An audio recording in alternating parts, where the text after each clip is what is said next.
Pues muchas gracias, Pablo, y muchas gracias que están pues organizando y sosteniendo este conjunto de debates de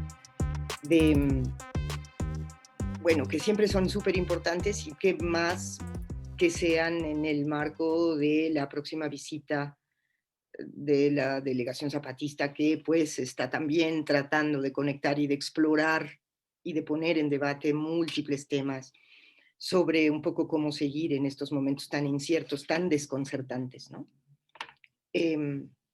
Bueno, me puso un poco la bibliografía, digo la biografía, pero yo quiero plantear de entrada, para comenzar, déjenme ver la hora para no pasarme, 10, 11. ¿Desde dónde hablo, no? Entonces yo hablo desde una red transfronteriza de luchas y de pensamiento crítico, asentada en diversos, digamos, países de América Latina, que se articula como Federación Intermitente de Segmentos Autónomos. Y esto es, me interesa decirlo así, porque esto es parte de, pues, un ensayo, digamos, de articulación, de federarse intermitentemente para puntos específicos, para sostener asuntos particulares, digamos, o irnos dotando de cierta capacidad explicativa, crítica y a veces, pues, de reforzar capacidad de intervención en algunos lados, ¿no?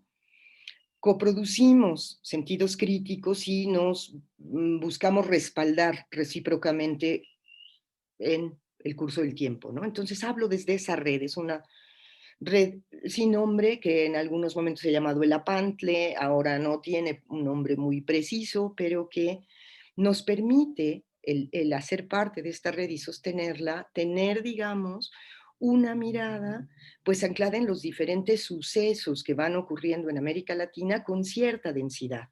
Y digo cierta densidad porque uno nunca puede conocer profundamente una lucha que está lejos, que etcétera, pero sí puedes tener interlocución con personas que están inmersas allí y con quienes vienes coproduciendo sentido crítico.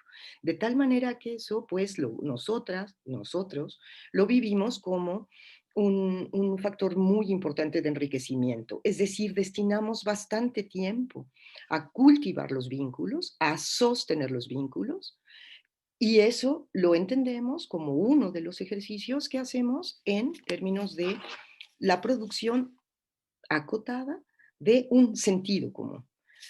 Y ahí nos vamos, digamos, como, bueno, nos espejeamos mucho con los esfuerzos de nociones comunes que lo hacen de otro modo, pero hay un hilo ahí, ¿no?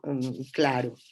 Bueno, me proponen, o lo que me pidieron que, que tratara de encuadrar para habilitar una deliberación, es un poco lo que se me propuso, era que encuadrara hilos para pensar una política con un horizonte comunitario popular que no tenga en el centro de su quehacer al Estado como forma central de su reivindicación-acción. Eso es lo que los compañeros de Nociones Comunes me dijeron.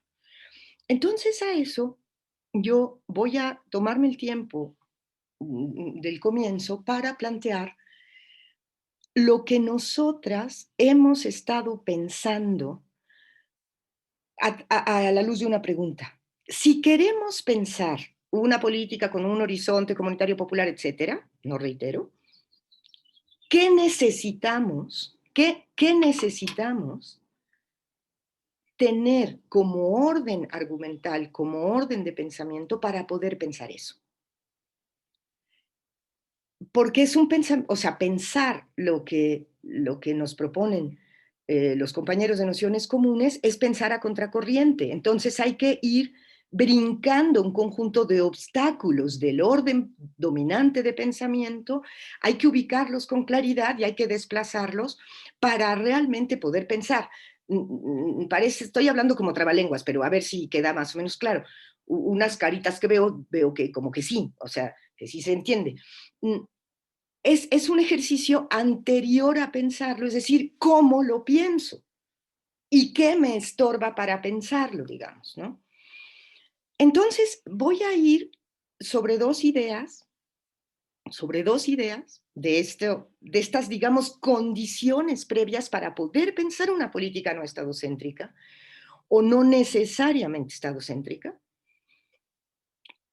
y son dos líneas. Una es que tenemos que, o sea, se necesita instalarse en y cultivar una capacidad de reconocimiento de la capacidad de producir común dispersa en la trama social.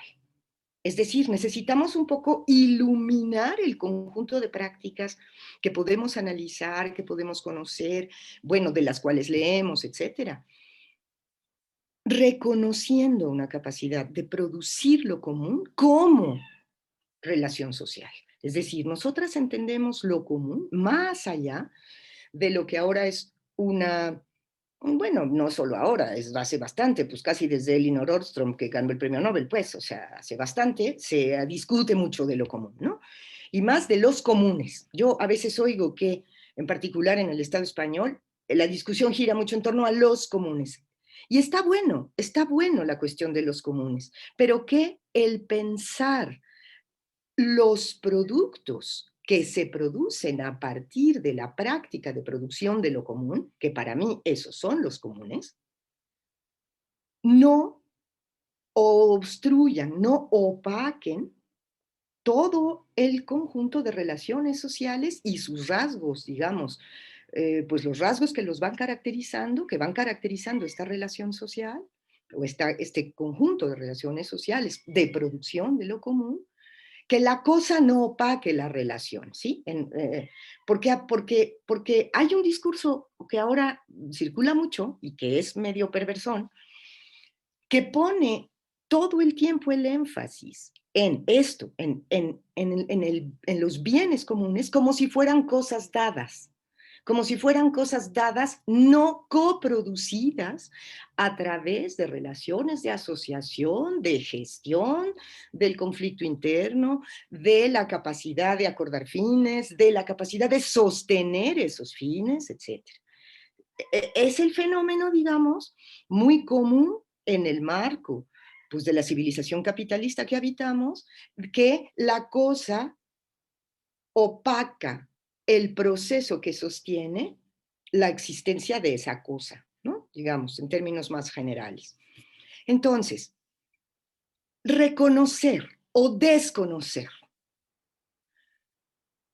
lo común como una relación social y explorarla y aprender de ella y practicarla, etcétera, marca un, un eje de, o sea, sitúa la mirada de un determinado modo. Y la hipótesis es, no se puede pensar una política con un horizonte comunitario popular si no se reconoce lo común como relación social. Y hay un trabajo, digamos, brutal, académico, político, de los medios, etcétera, para desconocer el trabajo, lo común como relación social, para devaluarlo, para inscribirlo como práctica cultural, para folclorizarlo, para señalarlo como asunto micro, impotente, para encapsularlo y recodificarlo, etcétera. Entonces, ese punto de partida nos parece crucial para poder hacer el ejercicio bueno, a ver, ¿qué otros horizontes comunitarios populares puede haber más allá de estas pues prácticas políticas a las que nos lleva lo que acá en América Latina le decimos la izquierda estatalista, que nos dice no, no, no, no, no, y nos jala a que pongamos el Estado como centro de la acción política. Y no porque el Estado no importe de ninguna manera, o porque pretendamos no tomarlo en cuenta los cálculos que hagamos para nuestras prácticas, pero no ponerlo como centro. Ese por una parte. Entonces voy a plantear algunos hilos de esta idea de lo común como relación social, que pues lo hemos trabajado mucho. Uno, digamos, de los nodos de la red de la que hablé es este programa de investigación en el que estamos participando bastantes, que está anidado actualmente en la Universidad de Puebla, que es en realidad donde trabajo para vivir, ¿no? En la biografía dice una cosa de hace más años, pero bueno, no, yo no la corregí, no es error de ellos, es error mío. Este, pero aquí en la Universidad de Puebla, que tenemos un programa de investigación que se llama Tramas Comunitarias y Formas de lo Político, hemos publicado un montón de cosas en relación a trabajar esta producción de lo común, esta comprensión de lo común como relación social a partir de investigaciones bastante profundas en muchos países. Y tenemos, digamos, tres generalizaciones, o le llamamos síntesis parciales, para no tratar de establecer como verdades, pues, pero sí necesitamos ciertas síntesis mínimas para pues, poder seguir pensando, ¿no? Entonces, lo que hemos aprendido es que entender lo común como relación social, en primera, exige que pensemos. O sea, no hay común sin comunidad, dice no hay común sin comunidad. Pero bueno, si lo dices así, te metes en otro enorme problema de la definición de la comunidad, o la definición, pues, del sujeto de la acción que produce común. La cuestión es que, si tú lo piensas como relación social, entonces, a nuestro juicio, es una manera de, o bien, crear vínculos o reactualizar vínculos que tienen una forma y reactualizar vínculos que persiguen objetivos concretos y que se organizan, se estructuran para establecer esos fines, dando un cauce al trabajo colectivo, es decir, ligamos la producción de lo común a una forma de, digamos, encauzar la energía vital de algunos, los que quieran asociarse y tramarse, producir una serie de vínculos y sostenerlos, con un fin determinado que finalmente va a producir algún tipo de riqueza material, simbólica, etcétera, de la que todos puedan coparticipar en términos de usufructo definido por unos términos internos. Entonces, si se fijan, estamos tratando de plantear la producción de lo común o lo común como una relación prácticamente inmediatamente antagónica a la relación del capital, que a nuestro juicio avanza, avanza, avanza, procediendo a establecer separaciones entre nosotros y las cosas, y entre cada quien y su capacidad de generar algo, ¿no? Su energía vital. Establecer separaciones e instalar mediaciones. De alguna manera, lo común, la producción de lo común, es un proceso que uno puede rastrear y que existe ampliamente. Aquí siempre hay un problema, y bueno, yo pediría que después ahorita lo pusiéramos, si ustedes gustan, en discusión más de fondo. Hay un problema muy duro de comunicación, sobre todo con la gente nacida y crecida en Europa, eh, que es que esto les cuesta mucho trabajo verlo. Les cuesta mucho trabajo verlo y les cuesta mucho trabajo, a mi juicio, porque pues han estado inmersos en procesos de ciudadanización y en procesos de capitalización más intensos, donde esta capacidad de producir común se ha roto de manera más dramática, donde esto queda mucho más dificultado. Pero bueno, entonces es la convocatoria, digamos, a la hora de conversar con ustedes, los que sean pues de esos lados del Atlántico, que no porque ustedes no lo vean rápido, digan que no existe y se plieguen digamos, al sentido común dominante de desconocer lo común. Porque porque en América Latina lo vamos viendo en todas partes, o sea, desde la herencia quilombola de la diáspora africana en Brasil y cómo ha mantenido un montón de capacidades de revinculación, hasta las historias de los pueblos indígenas de este continente, que no son de ninguna manera un fósil que ahí viene como una especie de cosa antigua que ha permanecido quién sabe por qué, sino que es todo el tiempo un proceso de reactualización, de construcción de vínculos desde las capacidades asociativas de las alturas andinas hasta las maneras en las que se organiza lo asociativo local en las periferias bonaerenses, por ejemplo. ¿Sí me explico? O sea, nosotros cuando queremos ver esto, es como esa historia de los lentes violetas, ¿no ve? Uno no ve nada de la violencia machista ni de las dimensiones patriarcales de la dominación hasta que quiere verlos. Y cuando quiere verlos, ve, cabrón, ve en todos lados cómo hay procesos de expropiación durísimos y de agresión brutales. Bueno, si tú te pones los lentes arcoíris de la producción de lo común, ¿no? Empiezas a notar este conjunto de esfuerzos asociativos, esta manera en la que una y otra vez se producen y se cultivan, usamos la palabra cultivan, y a veces cultivan puede ser crear, y a veces cultivan puede hablar de reactualizar elementos heredados, digamos, ¿no? Vínculos centrados en la deliberación y producción de fines concretos, del establecimiento de modos de organizar el trabajo colectivo para alcanzar esos fines. Y esto va marcando, o sea, va teniendo efectos materiales reales, o sea, en la realidad. Pues va definiendo un perímetro. ¿Quiénes somos los que estamos deliberando? O las que estamos deliberando. Eso pues va definiendo un perímetro, no parte de un universal, es algo que ocurre de manera situada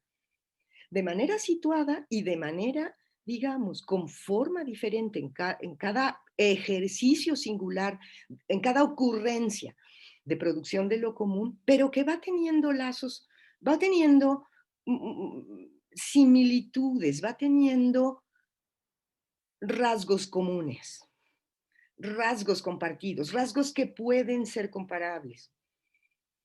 Define perímetro, establece términos de inclusión, o sea, van a ser de esta red quienes hagan tal y cual, quieran tal y cual, sí cumplan tal y cual, quieran sostener, pues, quieran sostener. Y generalmente instala principios éticos, ¿no? O sea, por ejemplo, esa síntesis de principios éticos de los pueblos indígenas que se han reactualizado, que son tan interesantes, ¿no? No sé, la Masúa Mayuya Maquella, por ejemplo, ¿no? Amayuncu, ¿no? O sea, de los pueblos andinos, ¿no? No seas ladrón, no seas flojo, no seas servil. Amayua, Amasúa, oh. Pues son principios éticos que van haciendo así, o cosas que va diciendo, digamos, tramas feministas que se van haciendo, que dicen no al racismo entre nosotras, ¿no?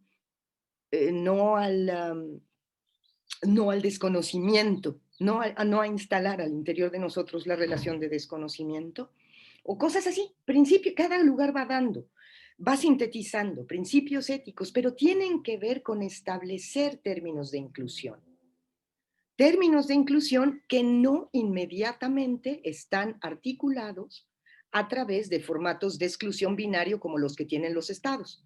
O sea, quiénes son ciudadanos del Estado español o quiénes son migrantes legales en el Estado mexicano, es una cosa codificada full a partir de un dispositivo exclusión-inclusión. ¿Cumples o no cumples este requisito? En, en la producción de un común, el perímetro se va generando en tanto se va afinando criterios de inclusión que van normando y van dando dando formas éticas, estableciendo formas éticas del relacionamiento. Yo ahí tengo una discusión, yo no sé bien, no soy especialista en esa discusión, pero es esa discusión antigua que pusieron, bueno, que apareció hace como los últimos 50 años en filosofía política, que es esta discusión sobre ética y moral, y a ratos parecen más bien principios morales, porque yo tengo esa duda, porque son principios que tienen que ver con establecer criterios de lo inadmisible, o sea, lo que no vamos a aceptar al interior de nosotros, más que prescribir principios éticos en términos afirmativos, establecen, digamos, límites de cómo vamos a convivir. Bueno, a ese conjunto muy variopinto que va produciendo lo común, le solemos, bueno, tenemos un término de lenguaje que es entramado comunitario, porque a veces estos entramados comunitarios son de origen claramente indígena, a veces es una conformación que recupera figuras y herencias y saberes de la afrodescendencia, a veces es conocimiento renovado de las mujeres periurbanas en su amplio conocimiento de cómo se sostiene la vida. Entonces son muchas cosas diferentes que podrían decir, ay, bueno, pero entonces, ¿qué tipo de palabra conceptual es una que no me sirve para distinguir? ¿Ah? Un concepto sirve para distinguir. Sí, pero entramado comunitario para lo que sirve es para distinguir eso que quiere ser negado. ¿Ah? Sirve para volver visible a través de un término de lenguaje que no pretende tener clausura conceptual,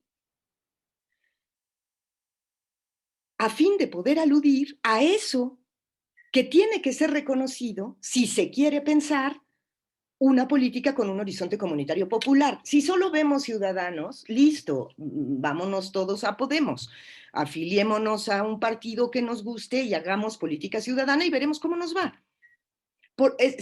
No sé si logro transmitir la idea central, ¿no? Necesitamos reconocer esta capacidad de producción de lo común desde lo social, a según se produzca en cada lado, para poder pensar lo otro. Si no, no se va a poder.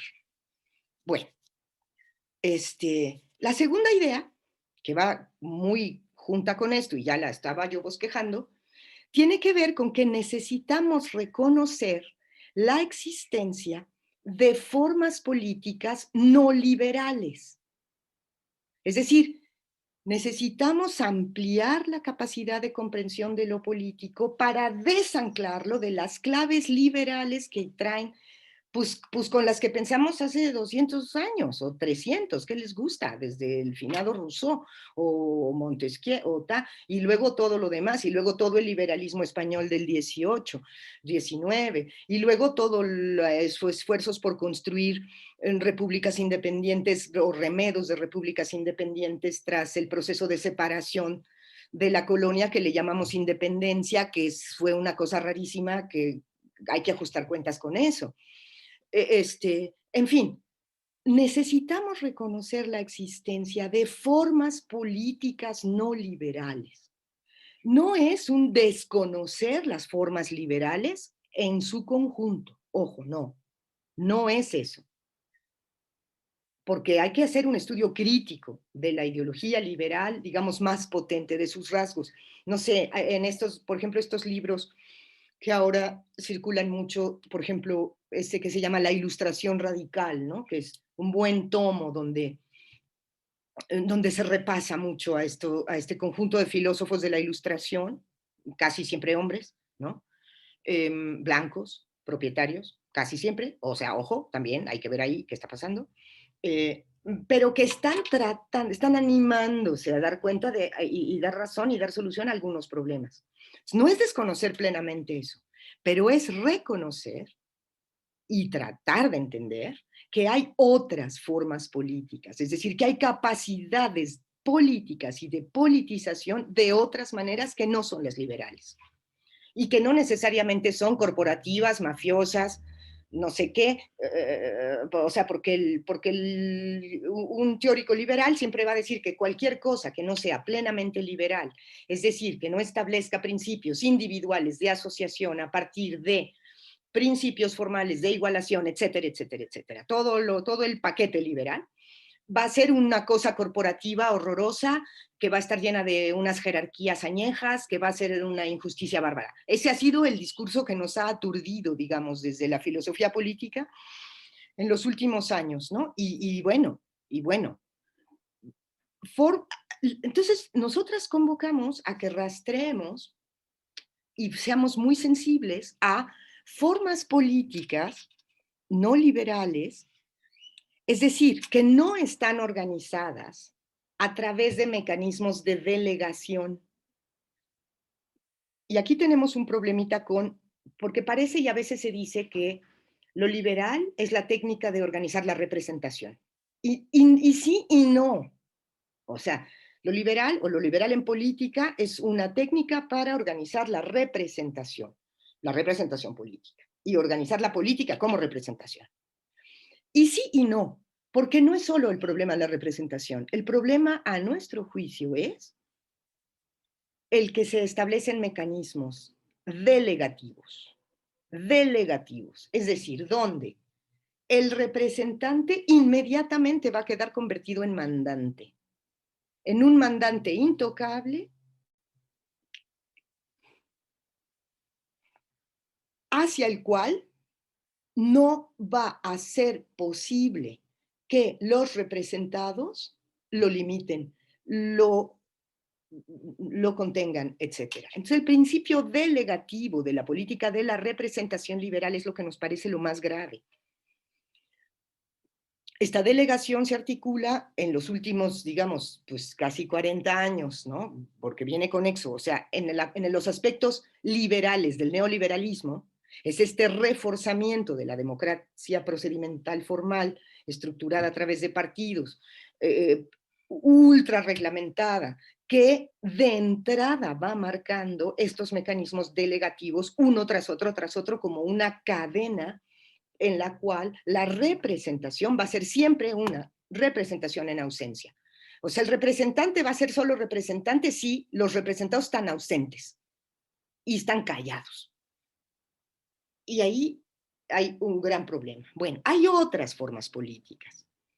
Hay otras formas políticas que no se articulan así, que no se articulan ni a través de representación por ausencia, ni a través de mecanismos de delegación. Y también, igual que los entramados comunitarios, estas formas no liberales de la política son muy variopintas y hay que reconocerlas. Hay que reconocerlas, hay que documentarlas. Nuestro trabajo ha documentado más las formas comunales de la política, digamos, ¿no? Pero no serían las únicas. Yo estoy tratando de entender aspectos que tienen que ver con estas formas antipatriarcales y feministas de lo político como renovadas, ¿no? Que se han visibilizado mucho a lo largo de estos últimos 5 años y que ahora están queriendo ser codificadas liberalmente otra vez en agendas de derechos, pero que son más que eso, ¿no? Pero las formas comunales de lo político son, digamos, las más visibles, son las más, me decía Pablo en unos mensajes que nos estuvimos mandando, que se ha hablado en estas charlas de autogobierno, por ejemplo, ¿no? Bueno, las prácticas de autogobierno de los pueblos indígenas por lo general recuperan y reactualizan formas comunales de política donde lo más importante es no permitir el ingreso del mecanismo delegatorio, ¿no? De tal manera que siempre es un vocero o una vocera, siempre está sujeto a posibilidad de cambio, etcétera. Hay otras tradiciones que han hablado de esto, como democracia directa, en fin, hay otro montón de experiencias históricas de las luchas de los pueblos. Pero ha habido también un proceso de colonización brutal de estos mecanismos, estas formas liberales de lo político que se presentan y hacen un esfuerzo bárbaro para presentarse como únicas. Y a veces nos lo creemos, o a veces cuesta muchísimo trabajo hacer el ejercicio de abdicar de eso que se nos está imponiendo como sentido común dominante, diciéndonos que eso es lo único político, y entender lo político en su versatilidad amplia y en sus formatos no liberales. Bueno, entonces esas son, digamos, las dos ideas de lo que yo creo que hay que quitar si es que queremos pensar una política con un horizonte comunitario popular. Pues entonces, porque ¿de dónde si no va a salir? ¿No? Bueno, el argumento corre. Si reconocemos lo común como relación social y vamos investigando o conformando o siendo parte o reconociendo, etcétera, la amplitud, las multiformes tramas comunitarias que van produciendo lo común y que van disputando con el orden dominante y con las acciones pues, políticas y económicas de destrucción, de despojo, etcétera, entonces tenemos habilitado un terreno para pensar estos horizontes comunitario-populares que requieren formas no liberales de política. Porque si admitimos estas formas liberales de política como únicas, entonces no nos queda más que concluir en el Estado. Para eso fueron creadas, pues, para hacer un Estado moderno y luego perfeccionarlo 200 años después. Seguirle dando cuerda y hibridarlo más y más y más a la acumulación capitalista. Bueno, viendo todo eso, digamos que se nos abre un poco lo que podríamos llamar un modo de hacer una cartografía de lo social y lo político, porque ya no solamente vemos las estructuras del Estado y de gobierno y de administración de la población, ni vemos únicamente el ámbito de la valorización del valor al que fetichistamente se le suele llamar mercado, aunque es en realidad una coaligación de asuntos para destruir, para valorizar el capital.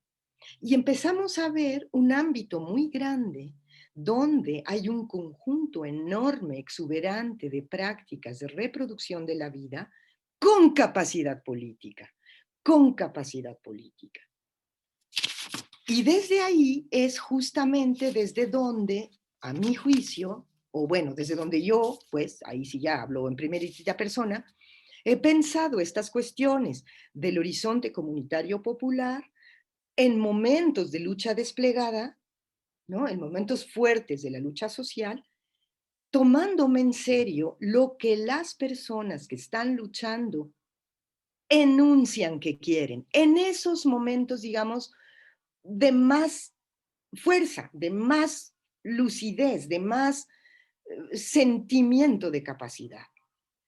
Es decir, es tomar lo que está siendo emitido por, diría yo, parafraseando a John Holloway, digamos, en el momento del grito rebelde desplegado, antes de que este sea traducido en la prosa administrativa, que es lo que nos pasa cuando no desconocemos esto. ¿Sí me explico?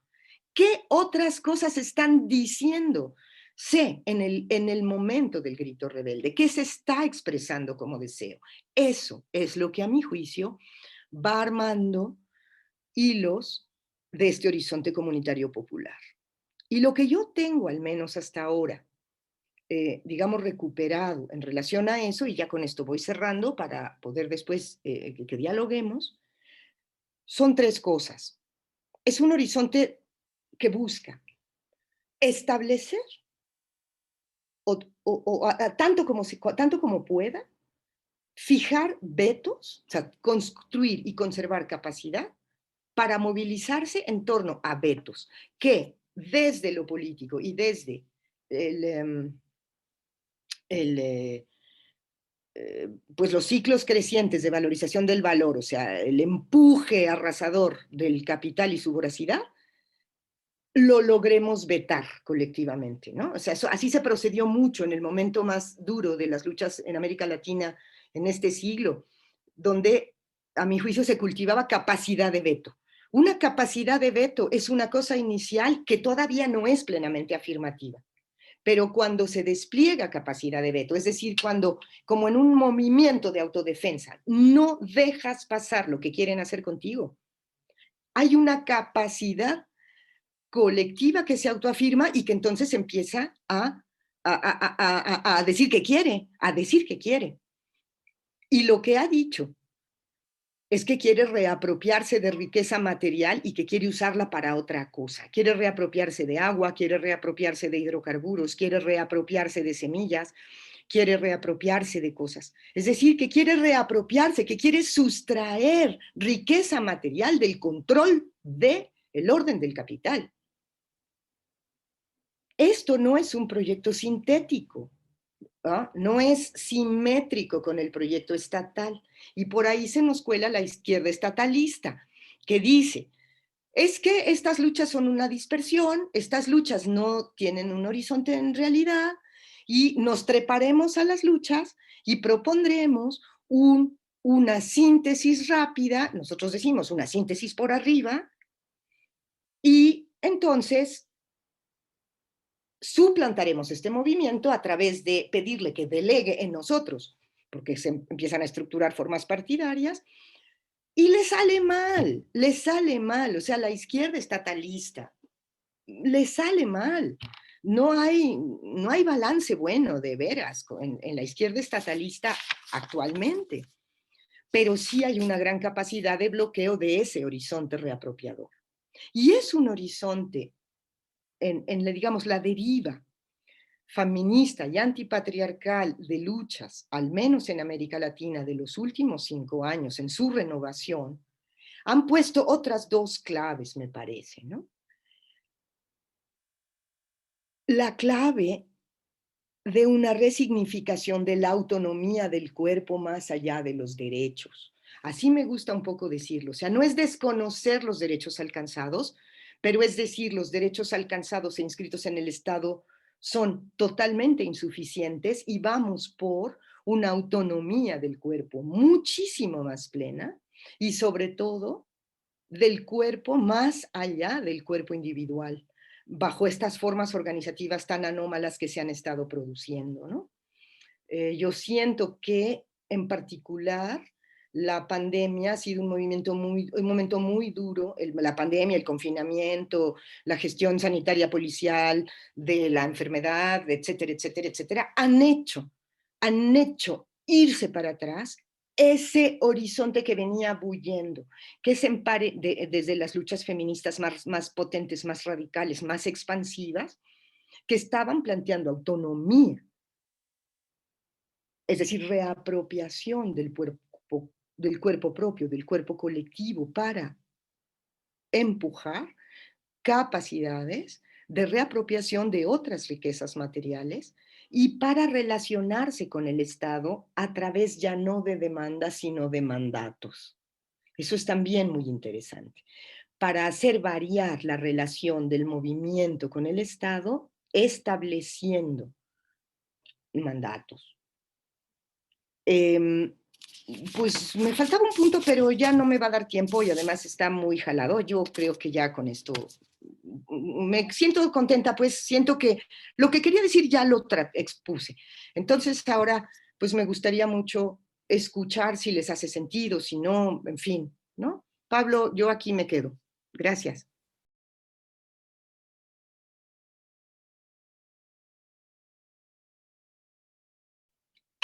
Es que hay un problema enorme aquí porque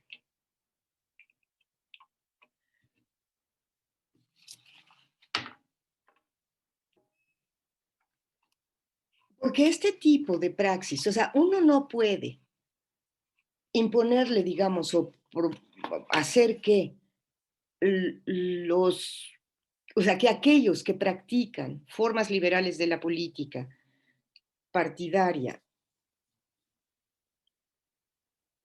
aun si esto es en clave de izquierda, por eso insistimos mucho en esto de la izquierda estatalista liberal, digamos, le añadiría, ¿no? Pues eso siempre van a querer absorber, van a querer seducir a personajes del movimiento diciéndoles, no, es que mira, es que así, etcétera. Y va a pasar, va a ocurrir casi, casi con seguridad que algunos o algunas decidan pasarse para el otro lugar. ¿Cómo eso? Me parece a mí que la pregunta es cómo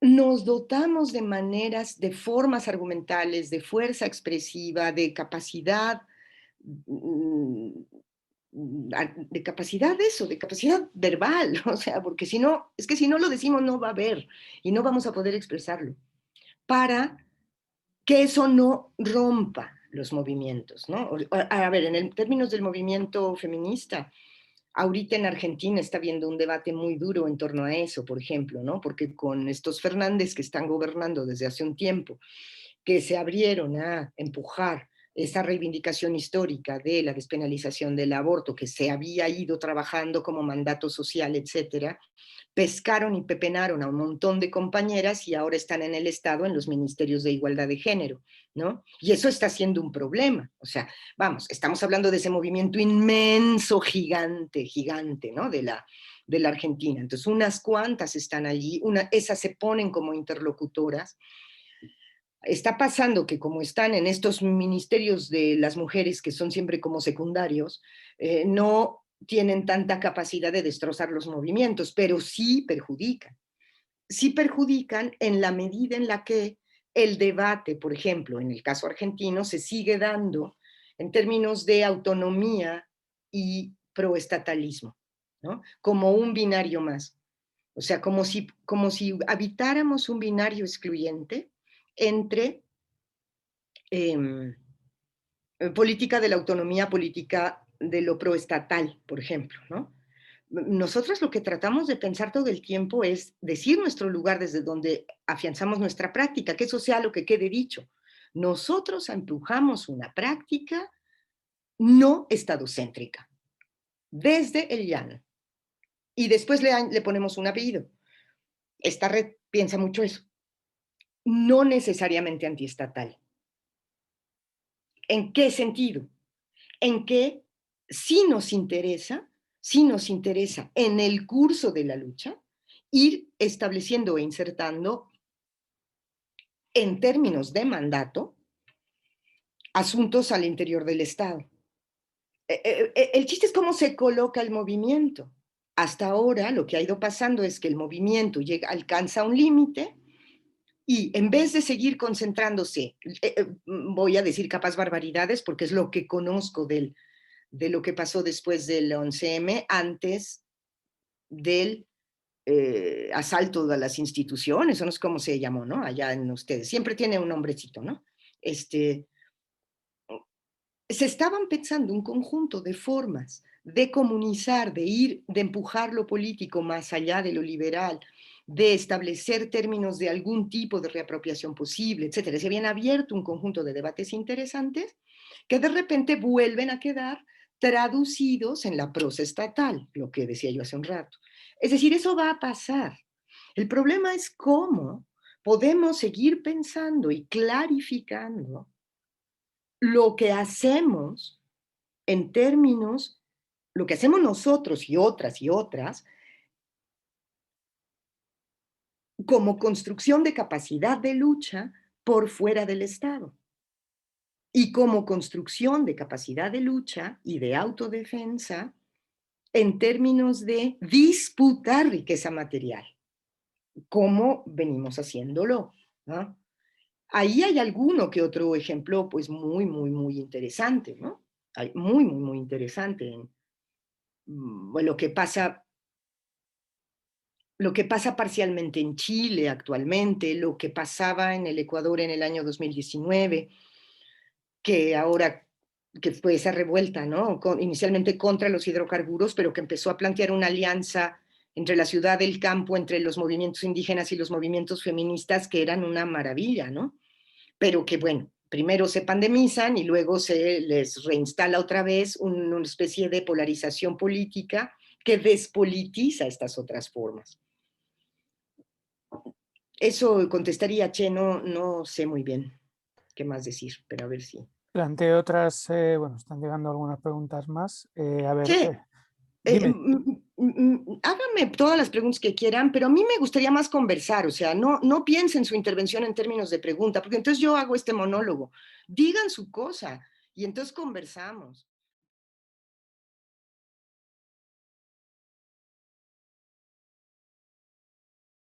esta es un poco una deriva que se ha ido dando aquí en México, justamente por este orden de guerra difusa, no declarada y tan brutal que tenemos en el país. Mm, es toda esta acción de, de trabajar la autoprotección, el autocuidado y el autocuidado en contra de las instituciones de hombres armados financiados oficialmente, sean estos policías, paramilitares o cuerpos diferentes de ejército. Por ejemplo, ahí hay una autonomía de los cuerpos para organizarse, para protegerse, para entretejerse, para plantear cosas que van o iban. A lo largo de la pandemia también lo han hecho, pero lo han hecho de manera mucho más difícil y el conjunto de discursos que se han impuesto en este tiempo es otra vez recodificar todo en términos de derechos y plantear la lucha contra la violencia en términos de lo que el Estado puede hacer para protegerte, cuando veníamos desbordando y desbordando eso. Acuérdense de dos grandes consignas mexicanas que tenían que ver con la policía no me cuida, me cuidan mis amigas, y entonces ocupémonos de esta cuestión de la autonomía, de la autoprotección en autonomía. Trabemos nuestras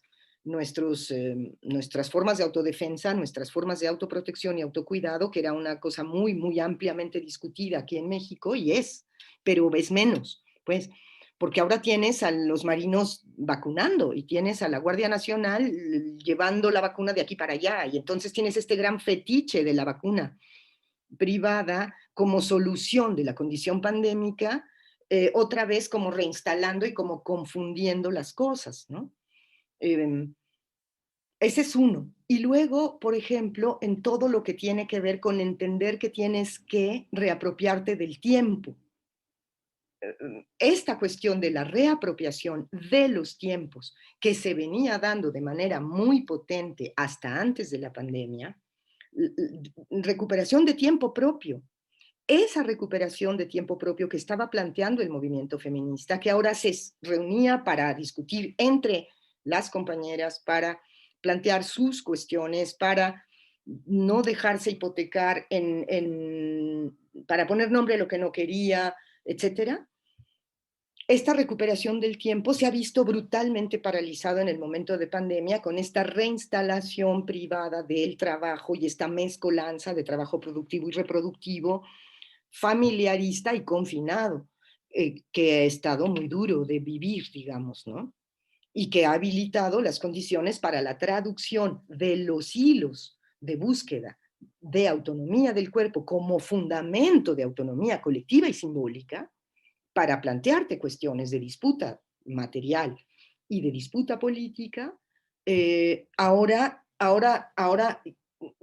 cambió el código de discusión y cambiaron las discusiones, que es lo más difícil de entender, ¿no?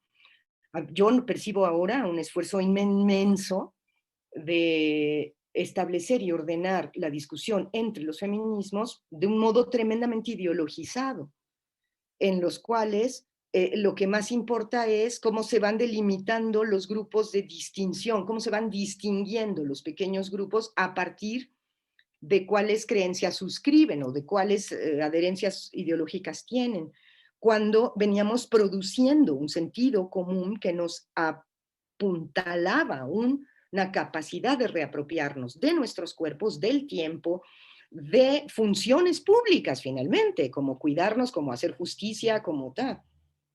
Y empezar a disputar en ese terreno de unos modos muy híbridos, a veces muy confusos, pero siempre una línea de fuga, siempre una línea. Si tú buscabas en los discursos, en las acciones más intensas de lo que ha pasado, por ejemplo, en México, pero también en el Uruguay lo veo mucho. eh, discusión, por ejemplo, estábamos en varios lugares en una discusión ya muy interesante de estos arreglos legales, no sé si en el Estado español habrá, pero acá hay en varios países, estas leyes contra la violencia contra las mujeres, que son una especie de saludo a la bandera, ¿no ve? Que en términos legales pueden plantear un montón de cosas bastante bien, pero que a la hora de poder ejercitarlas no ocurren. Pero entonces esa recuperación, esa reapropiación de una politización de relaciones colectivas de autocuidado muy antagónicas con lo que está siendo ofrecido, pues politizan de otro modo, habilitan una autonomía del cuerpo plena. Por ahí va la idea, ¿no? Por ahí va la idea.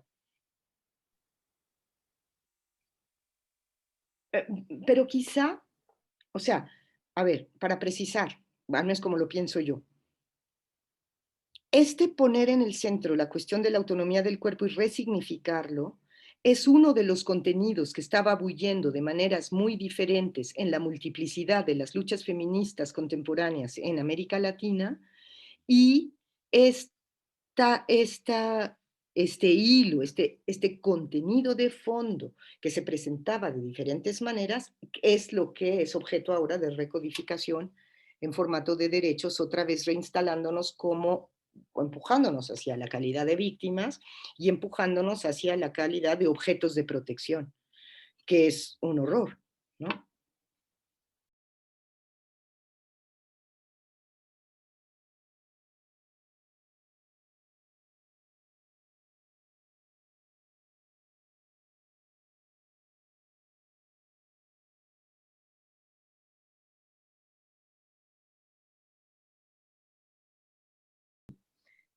En esto del no necesariamente antiestatal, es porque tiene que ver con lo que estaba bosquejando en los ejemplos de mi anterior intervención.